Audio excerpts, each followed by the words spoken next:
জলসা হচ্ছে, ধর্মীয় জলসা। মঞ্চে হুজুর বক্তব্য রাখছে, কিন্তু লোক কই? ওই দেখছি একজন বসে আছে। লোক কখন আসবে?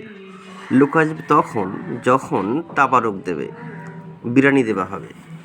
কিন্তু এখন লোকগুলো কোথায়? এই যে লোকগুলো বিভিন্ন দোকানে, আমি নিজেও।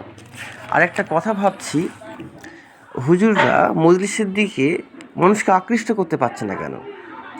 গোটা বিশ্বে মুসলিমদের পিঠ দেয়ালে ঠেকে গেছে। শিক্ষা, দীক্ষা, আবিষ্কার সব দিক থেকে পশ্চাৎপদ। ইউরোপীয় দেশগুলো এমন যন্ত্রপাতি আবিষ্কার করেছে, মুসলিমরা সেগুলোর ব্যবহারই জানে না। গোটা বিশ্বে তারা বিজিত, পরাজিত, মার খানেওয়ালা, ইসলাম ফোবিয়ার শিকার। হুজুররা কী এমন করছে যে মানুষকে তারা মঞ্চের দিকে টানতে পারছে না? ঠাকুমার ঝুলি নাকি কেবল হারাম হারাম?